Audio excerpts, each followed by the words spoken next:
तो जय नमस्कार दोस्तों, आप सभी का स्वागत है हमारे यूट्यूब चैनल रैपिड स्टडी में। तो आज जो हम प्रैक्टिस सेट करने वाले हैं, प्रैक्टिस सेट जीके जीएस नवीन सर का 3 बजे वाली जो प्रैक्टिस सेट चल रही है उसका सेट नंबर 3 का सुपर फास्ट रिवीजन करेंगे। और साथ ही मैं आपको बता दें कि इसकी जो पीडीएफ है वो हमारे टेलीग्राम चैनल पर मिल जाएगी, जिसकी लिंक आपको डिस्क्रिप्शन बॉक्स में दे रखी है। अगर वहाँ से अगर आपको नहीं मिलता है तो आपको टेलीग्राम पर जाना है, @ लगाकर विदाउट स्पेस रैपिड स्टडी लिखना है, लास्ट में 1 लगा देना, हमारा आइकन दिख जाएगा। देख लेना आप पीडीएफ पड़ी हुई है या फिर नहीं पड़ी हुई है। ठीक है, पहला क्वेश्चन ये है कि कुषाण शासक कनिष्क का राज्याभिषेक कब हुआ था? तो जब इन्होंने शक सम्मत चलाया था, कब? 78 एडी में। बीसी जो है वो उल्टा चलती है और एडी जो है वो सीधे सीधे चलती है, यानी 1 से लेकर अब तक जो 2024 तक जो है वो एडी के रूप में हम देखते हैं। ठीक है, इनके कार्यकाल की बात कर लेते हैं तो 78 एडी में ही इनका राज्याभिषेक हुआ होता है और 78 एडी में ही इन्होंने शक सम्मत चलाई थी। क्या शक सम्मत इनके ही द्वारा चलाया गया था? 78 एडी से लेकर 110 एडी तक इनका कार्यकाल रहता। और इन्होंने क्या जारी किए थे? तो शुद्ध सोने के सिक्के जो है वो कुषाण वंश के शासक कनिष्क के द्वारा चलाया जाता है। आप बताएंगे कनिष्क के द्वारा कौन सी बौद्ध संगति जो है वो चलाई गई थी और कहाँ पर? ठीक है, दरबारी कवि कौन थे इनके में? तो कनिष्क के दरबार में जो थे वो कौन थे? चरक थे। कौन थे? चरक थे। ठीक है, विक्रम संवत की बात कर लेते हैं। विक्रम संवत कब चलाया गया था? तो 57 बीसी में, बिफोर क्राइस्ट, यानी कि उल्टा चलता है। ठीक है, 57 बीसी में चलाया गया था, यानी कि एडी शक सम्मत और विक्रम सम्मत के बीच जो डिस्टेंस है वो कितने का है? 135 ईयर का डिस्टेंस जो है वो हो जाता है। ठीक है, गुप्त सम्मत की बात कर लेते हैं। तो गुप्त सम्मत कब चलाया गया था? ये याद रखेंगे कि इन दोनों के बीच जो अंतर है वो 135 साल का है। गुप्त सम्मत की बात कर लेते हैं, ये 319 एडी में चलाया गया था। कब? 319 एडी में। ठीक है, नागार्जुन की बात कर लेते हैं। तो नागार्जुन भी इनके दरबार में ही थे। किसके? कनिष्क के दरबार में। इनकी एक बुक है प्रज्ञा पर मिता सूत्र। ठीक है, और इन्हें क्या कहते हैं नागार्जुन को? तो नागार्जुन को भारत का आइंस्टीन कहा जाता है। क्या? भारत का आइंस्टीन कहा जाता है। वसुमित्र और आश्व घोष भी इनके दरबार में रहते थे। ठीक है, बौद्ध धर्म की महायान शाखा से ये जुड़े हुए हैं। कनिष्क जो है वो बौद्ध धर्म की कौन सी शाखा से जुड़े हुए हैं? तो महायान शाखा से ये जुड़े हुए हैं। बौद्ध धर्म की 2 शाखाएं थी, एक हीनयान थी और दूसरी महायान थी। ठीक है, जैन धर्म तो श्वेतांबर और दिगंबर से थे। इसके अलावा और कौन से हैं? जो मुस्लिम धर्म है उनमें भी 2 थे। ठीक है, एक को 2 थे, आपको सभी को पता होगा, एग्जैक्टली याद नहीं आ रहा, अभी जुबान पे चढ़ नहीं रहा। ठीक है, जैसे याद आता है आपको बता देंगे। चालुक्य वंश की बात कर लेते हैं। तो चालुक्य वंश की जो राजधानी थी वो कौन सी थी? वो बादामी थी। कौन सी थी? बादामी थी। पल्लव वंश की बात कर लेते हैं। तो पल्लव वंश की जो राजधानी थी वो कौन सी थी? कांचीपुरम थी। कौन सी? कांचीपुरम। हर्ष की जो राजधानी कौन सी थी? तो हर्ष की जो राजधानी थी जिसे हम इत्र नगरी के नाम में जानते हैं, और पुराना नाम जिसका कान्यकुब्ज है, यानी कि कन्नौज को हम बोलते हैं। ठीक है, पांड्य की कौन सी थी? पांड्य, चेरचोल पांड्य, यानी कि दक्षिण के जो शासक थे चेरचोल पांड्य। ठीक है, इनकी कहाँ थी? तो इनकी मदुरई थी। काकतीय वंश की बात कर लेते हैं। तो इनकी राजधानी कहाँ थी? तो वारंगल थी, काकतीय वंश की। ठीक है, इसके बाद कादम्ब की बात कर लेते हैं।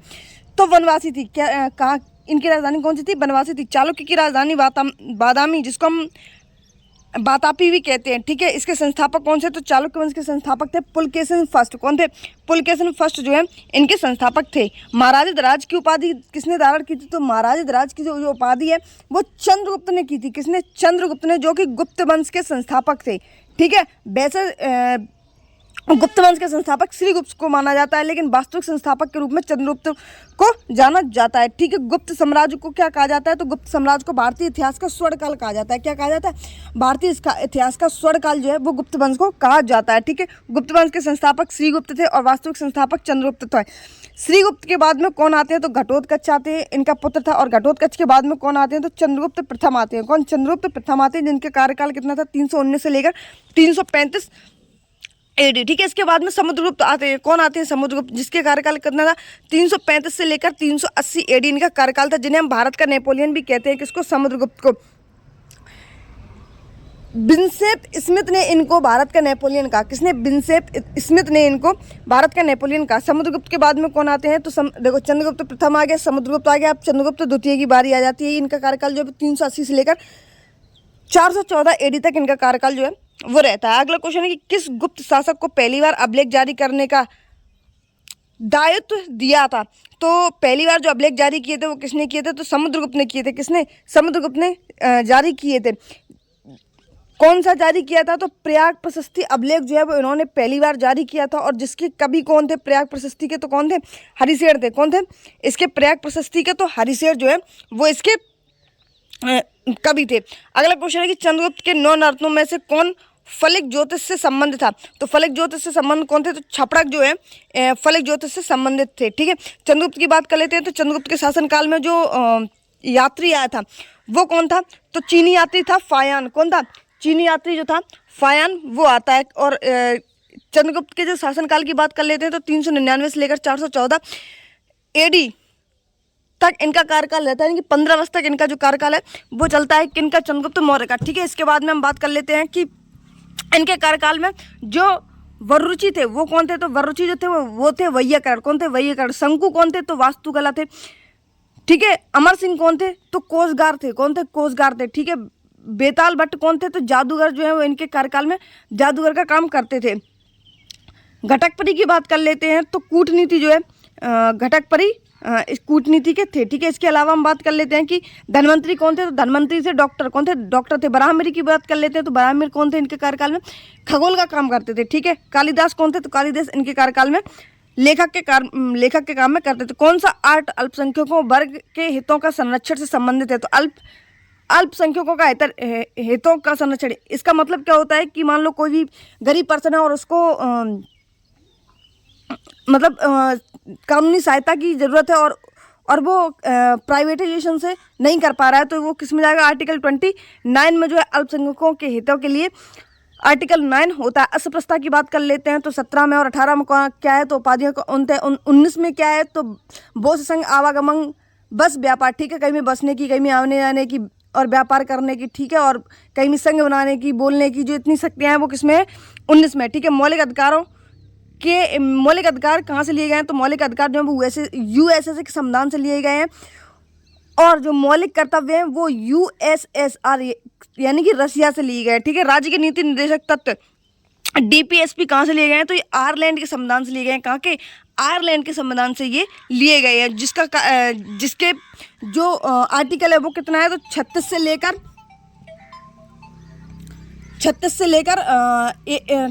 51 तक 36 से लेकर 51 तक इनका कार्यकाल है। आरटीआई की बात कर लेते हैं तो 12 अक्टूबर 2005 में इसका जो आरटीआई है ये आता है। ठीक है, जिसका मतलब है सूचना का अधिकार। क्या है?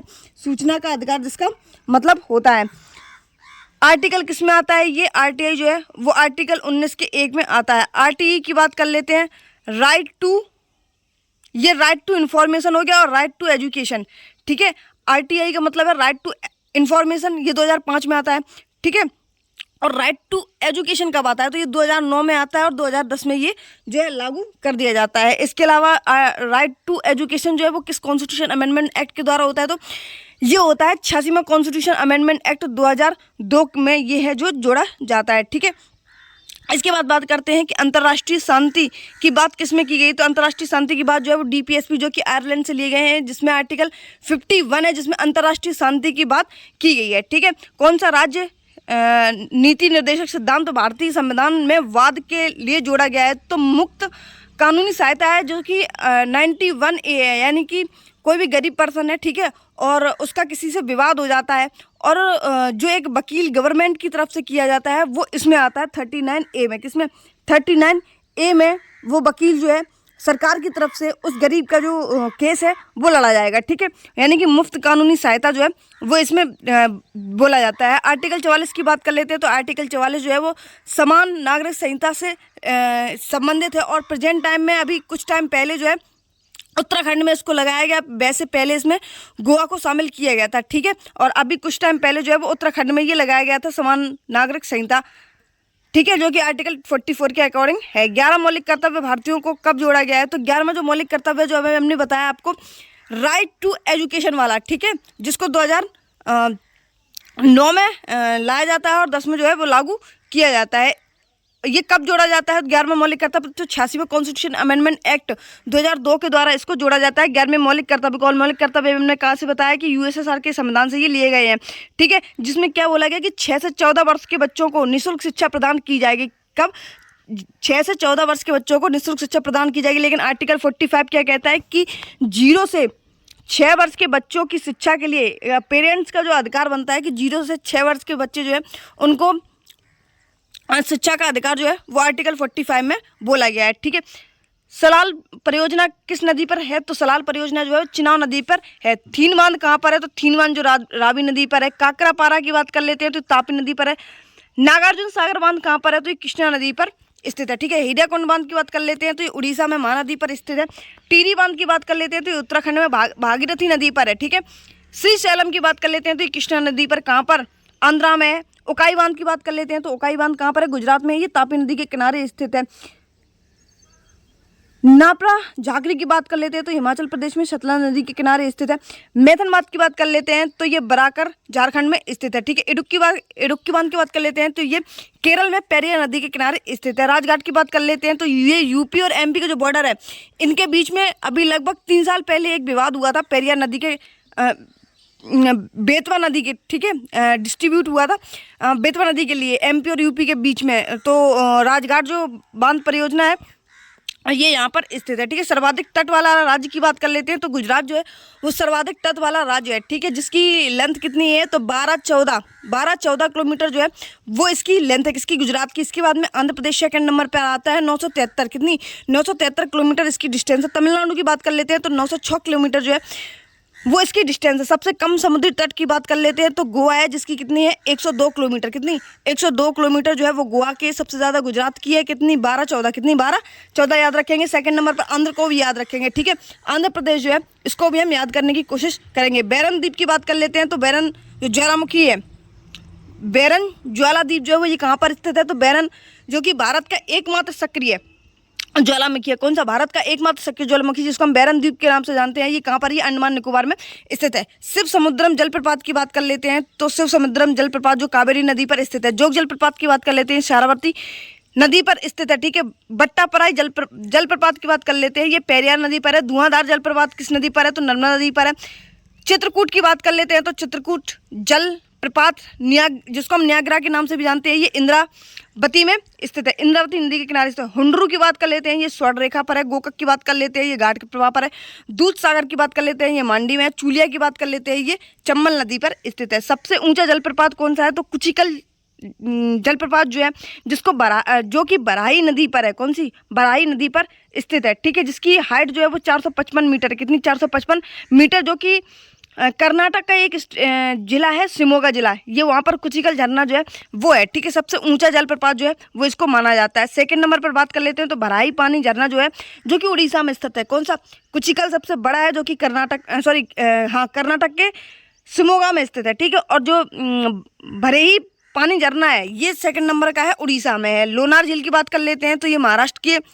नक्की झील कहाँ पर है? तो राजस्थान में है। कुलेरू झील की बात कर ले तो आंध्र प्रदेश में। पुलिकट के जो कि तमिलनाडु और आंध्र दोनों में पड़ती है, जो कि श्री हरिकोटा द्वीप पर ये पुलिकट झील जो है वो है। ठीक है, खारे पानी की सबसे बड़ी झील की बात कर लेते हैं तो खारे पानी की जो सबसे बड़ी झील है वो कि चिल्का झील है, जो कि पहली रामसर साइट है। कौन सी? पहली रामसर साइट कौन सी है? चिल्का झील है, जो कि मीठे पानी की झील है।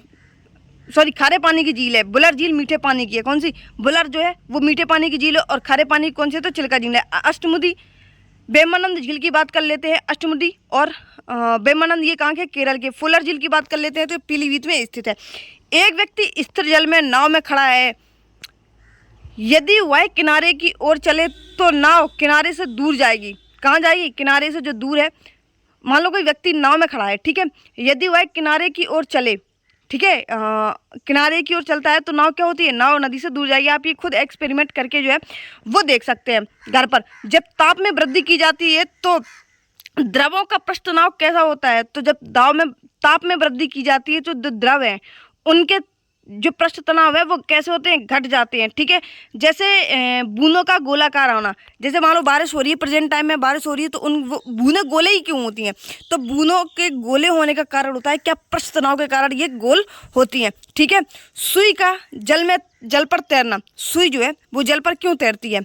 ठीक है, ये पृष्ठ तनाव के कारण तो तैरती है। किसके कारण? पृष्ठ तनाव के कारण तैरती है। कपड़ों के दाग जो है वो धुल जाते हैं, वो क्यों धुल जाते हैं? वो भी पृष्ठ तनाव के कारण जो है वो धुल जाते हैं। ठीक है, गैल्वेनाइजेशन प्रक्रिया में मुख्यतः किस तत्व की परत चढ़ाई जाती है? तो गैल्वेनाइजेशन प्रक्रिया में मुख्यतः जिंक Zn, जिसको हम जस्ता कहते हैं, इसकी परत चढ़ाई जाती है गैल्वेनाइजेशन में, ठीक है।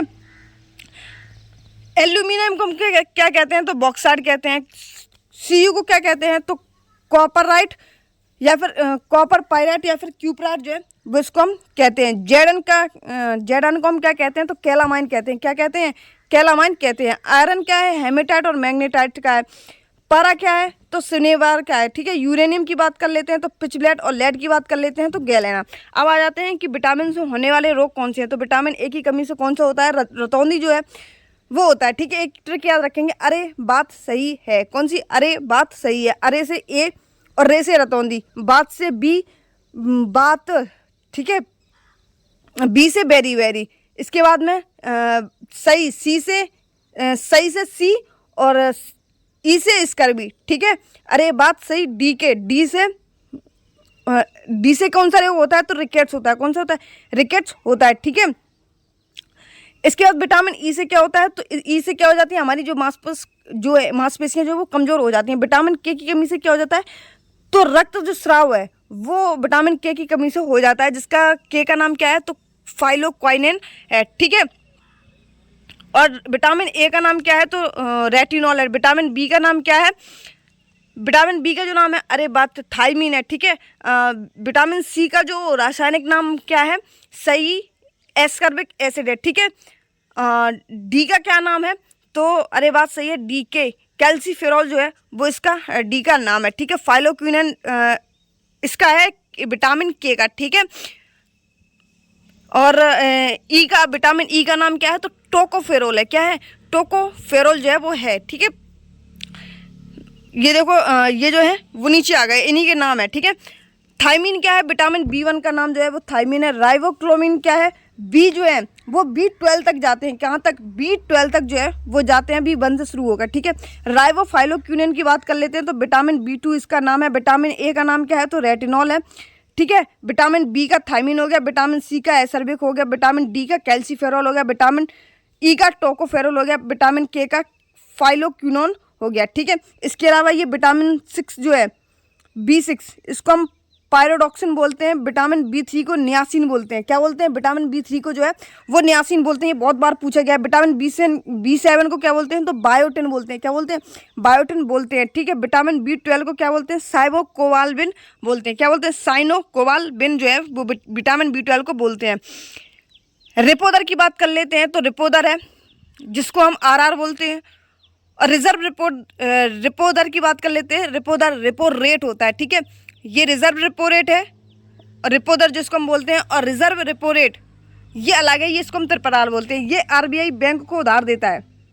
RBI जो है वो किसी बैंक को उधार देगा तो RR होगा, और जो छोटी छोटी बैंकें होती है उनसे RBI वापस अगर अपने पास लेता है तो वो RRR में जाता है, ठीक है। रिजर्व का मतलब होता है कि दिए हुए धन को अपनी रिकवरी करना। इस तरीके से याद जो है वो कर सकते हैं, ठीक है। हाल ही में हुए बैंक सुधार जिस कमेटी की सिफारिश पर आधारित थे उसके अध्यक्ष कौन थे, तो एक बैंक सुधार जो कमेटी है वो कमेटी की सिफारिश पर आधारित जो है अध्यक्ष कौन थे, तो एन नरसिंह राव जो है वो बैंक सुधार समिति से जुड़े हुए हैं। रंगराजन समिति की बात कर लेते हैं तो ये भुगतान को संतुलन करने के लिए रंगराजन समिति का गठन होता है।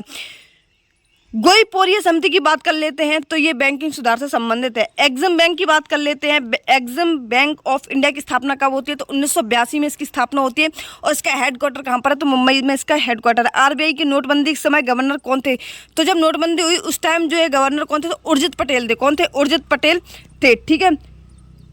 1969 में क्या होता है, तो 1969 में जो है LK झा उस टाइम गवर्नर थे, तो 14 बैंकों का जो राष्ट्रीयकरण है वो 1969 में LK झा गवर्नर थे, ठीक है। कौन थे, LK झा जो है वो गवर्नर थे 14 बैंकों के राष्ट्रीयकरण के समय में।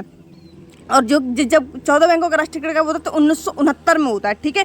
भारत के वर्तमान में सबसे बड़ा राष्ट्रीयकृत वाणिज्यिक बैंक है जिसकी स्थापना कब होती है, तो वर्तमान समय में SBI की स्थापना, देखो एक RBI होता है और एक SBI है। कल हमने RBI के बारे में बताया था कि 1934 का एक्ट है, 1935 में इसकी स्थापना होती है और 1949 में इसका जो है राष्ट्रीयकरण होता है, ठीक है। लेकिन SBI की बात करते हैं तो SBI की स्थापना जो है वो 1 जुलाई 1955 को होती है। कब, 1 जुलाई 1955 को होती है। जिसका पुराना नाम क्या है, तो इंपीरियल बैंक है। कब इंपीरियल बैंक था इसका नाम, तो 1921 में जो है इसका इंपीरियल बैंक जो है वो नाम था। आरबीआई, एसबीआई को हम प्रेसिडेंट बैंक भी कहते हैं, क्या प्रेसिडेंसी बैंक भी हम एसबीआई को कहते हैं। मुंबई शेयर बाजार की बात कर लेते हैं, तो भारत का सबसे पुराना बाजार जो है वो बम्बई शेयर मार्केट है, ठीक है, जिसको हम बॉम्बे स्टॉक एक्सचेंज कहते हैं, क्या BSE कहते हैं, ठीक है, और इंग्लिश में जो है वो, हिंदी में जो है वो बम्बई शेयर बाजार कहते हैं। सूचकांक कौन जारी करता है इसका, तो सेंसेक्स है जो इसके सूचकांक को जारी करता है, जो कि सबसे पुराना शेयर बाजार है, जिसकी शुरुआत 1875 में होती है, ठीक है, कब होती है, 1875 में इसकी शुरुआत होती है। नेशनल स्टॉक एक्सचेंज की बात कर लेते हैं, तो 1992 में नेशनल स्टॉक एक्सचेंज की होती है, और बॉम्बे स्टॉक एक्सचेंज की 1875 में, 1875 BSE और NSE 1992 में, ठीक है। दादा साहेब फाल्के पुरस्कार अवार्ड जीतने वाले पहले भारतीय कौन थे, तो देविका रानी जो है ये जीतने वाले पहले भारतीय हैं। और पहले पुरुष की बात कर लेते हैं, तो वीरेंद्र नाथ सरकार जो है ये पहले पुरुष हैं। और 2023 में किसे दिया गया है दादा साहेब फाल्के अवार्ड, तो वाहिदा रहमान को दिया गया है। किसको, वाहिदा रहमान को 2023 का दादा साहेब फाल्के अवार्ड जो है वो दिया गया है। भारत का पहला बायोस्फीयर रिजर्व, जिसको हम नीलगिरी बायोस्फीयर रिजर्व के नाम से जानते हैं, ठीक है, इसकी स्थापना कब होती है। पहला बायोस्फीयर रिजर्व जो है वो नीलगिरी बायोस्फीयर रिजर्व है, जिसकी स्थापना 1986 में तमिलनाडु में होती है। कहाँ पर, 1986 में तमिलनाडु में होती है। जैव आरक्षित क्षेत्र की बात कर लेते हैं, तो जैव आरक्षित क्षेत्र जो है उनकी कुल संख्या कितनी है, तो कुल संख्या कितनी है, 18 है। जैव आरक्षित क्षेत्र की सबसे बड़ा बायोस्फीयर रिजर्व कौन सा है, तो कच्छ का रण है, जो कि जंगली गधी के लिए फेमस है। कौन सा, कच्छ का रण, जो कि गुजरात में स्थित है, ठीक है। शेषाचलम की बात कर लेते हैं, ये आंध्र प्रदेश में है। पंचमढ़ी की बात कर लेते हैं, ये एमपी में है। डिब्रू साइकोवा की बात कर लेते हैं, ये असम में है। कहाँ पर, असम में है। सामाजिक नेटवर्किंग साइट की बात कर लेते हैं, देखो व्हाट्सअप अभी कुछ टाइम पहले जो है ये जो अभी संडे निकल गया, इसमें पूछा गया था किसमें, कि व्हाट्सअप की शुरुआत कब होती है, तो 2009 में होती है, ठीक है। इंस्टाग्राम की शुरुआत 2010 में होती है, और स्नैपचैट की जो शुरुआत है वो 2011 में होती है। यूट्यूब की शुरुआत कब होती है, 2005 में। यूट्यूब 2005 में आता है, व्हाट्सअप 2009 में आता है, ठीक है। इसके अलावा इंस्टाग्राम 2010 में आता है, और स्नैपचैट 2011 में आता है, ठीक है। पिंटरेस्ट की बात कर लेते हैं, ये 2010 में था, लेकिन आजकल बहुत चर्चा में चलता है, ठीक है, पिंटरेस्ट जो है वो। कू की बात कर लेते हैं, कू जो कि इंडिया का ट्विटर है, ठीक है। एक है एलन मस्क का ट्विटर है, जिसका नाम है एक्स, ठीक है। फेसबुक का नाम जो है वो मेटा रख दिया गया है चेंज करके। कू जो है वो 2020 में आता। ट्विटर कब आता है, ट्विटर, ठीक है, जिसका प्रेजेंट में नाम क्या है, एक्स है, ठीक है। इसको कब शुरुआत की गई थी, तो 2006 में इसकी जो है वो शुरुआत की गई थी। लिंक्डइन की बात कर लेते हैं, तो लिंक्डइन जो है वो नौकरी से संबंधित है, जिसकी शुरुआत 2003 में की गई थी। फेसबुक की बात कर लेते हैं, तो फेसबुक जो है वो 2004 में आया था। कब आया था, 2004 में जो फेसबुक है वो आ जाता है। इसके आगे बात करते हैं कि किसने हिंद स्वराज बुक जो है वो लिखी है, तो हिंद स्वराज जो बुक है वो किसके द्वारा लिखी है, महात्मा गांधी के द्वारा लिखी गई है। इनके द्वारा इंडियन होम रूल जो है वो भी लिखी है। माई एक्सपेरिमेंट विथ ट्रुथ जो कि गुजराती भाषा में उन्होंने लिखी है। माई एक्सपेरिमेंट विथ ट्रुथ जो कि गुजराती भाषा में लिखी है। और इंडियन होम रूल किसके, महात्मा गांधी के द्वारा ही लिखी गई है। पंडित जवाहरलाल नेहरू ने कौन सी लिखी है, तो डिस्कवरी इंडिया जो है पंडित जवाहरलाल नेहरू के द्वारा लिखी गई है। सरोजनी नायडू ने कौन सी लिखी है, तो सरोजनी नायडू ने जो है वो गोल्डन थ्रेशोल्ड जो है पुस्तक जो है सरोजनी नायडू के द्वारा लिखी गई, जो कि फर्स्ट गवर्नर ऑफ यूपी रह चुकी है। कौन सी, फर्स्ट गवर्नर ऑफ यूपी रह चुकी है, ठीक है, कौन, सरोजनी नायडू, ठीक है। इसके अलावा पहला क्रिकेट वर्ल्ड कप कब आयोजित किया गया था, तो पहला वर्ल्ड कप जो है वो 1975 में आयोजित किया गया था, जिसमें वेस्ट इंडीज जो है वो विनर रहा था। सेकंड नंबर पर 1979 में, कब, 1979 में भी वेस्ट इंडीज विनर रहता है। फिर भारत की बात कर लेते हैं, भारत कब विजेता रहा है, तो 1983 और 2011 में। कब, 1983 और 2011 में जो है वो वर्ल्ड कप आयोजित रहा है, कौन, इंडिया, ठीक है। T20 स्टार्ट कब हुआ था, T20 जो है स्टार्ट कब हुआ था, 2007 में T20 स्टार्ट जो है वो हो जाता है। भारत कब जीता है, तो 2007 और 2024 में जो है भारत T20 मैच जो है वो जीता है। यूएसए के राष्ट्रीय खेल की बात कर लेते हैं, तो यूएसए के जो राष्ट्रीय खेल है वो है बेसबॉल। क्या है, बेसबॉल है, जिसमें कितने खिलाड़ी होते हैं, 9 खिलाड़ी होते हैं। बैडमिंटन कहाँ का है, तो मलेशिया और इंडोनेशिया का है। कहाँ पर, मलेशिया और इंडोनेशिया का है। टेबल टेनिस की बात कर लेते हैं, ये चीन का है, जिसमें 2 खिलाड़ी का होना इंपॉर्टेंट है। क्रिकेट की बात कर लेते हैं, तो इंग्लैंड और ऑस्ट्रेलिया में होता है, जिसमें 11 खिलाड़ी होते हैं। क्रिकेट हो, फुटबॉल हो और हॉकी हो, इसमें कितने खिलाड़ी होते हैं, तो 11 खिलाड़ी होते हैं। क्रिकेट कहाँ का है, ऑस्ट्रेलिया एंड इंग्लैंड का है। क्रिकेट की शुरुआत कहाँ से होती है? तो इंग्लैंड से होती है। कहाँ से? इंग्लैंड से इसकी शुरुआत होती है। बुजकाशी कहाँ की है? तो अफगानिस्तान का जो है बुजकाशी है, जिसमें 9 प्लेयर होते हैं, ठीक है। सॉरी, बुजकाशी में मुझे नहीं पता कितने खिलाड़ी होते हैं, बट हाँ ये बुजकाशी जो है अफगानिस्तान में मनाया जाता है, ठीक है। बुजकाशी पहले नाम एक बार सुना है बस, इसके अलावा ये नया नाम अभी आया हुआ है। कबड्डी की बात कर लेते हैं तो 7 जो प्लेयर हैं वो कबड्डी में होते हैं, और वाटर पोलो में भी जो है वो 7 खिलाड़ी होते हैं। पोलो में 4 होते हैं, वाटर पोलो में 7 होते हैं, कबड्डी में भी 7 होते हैं जो कि बांग्लादेश का है, ठीक है।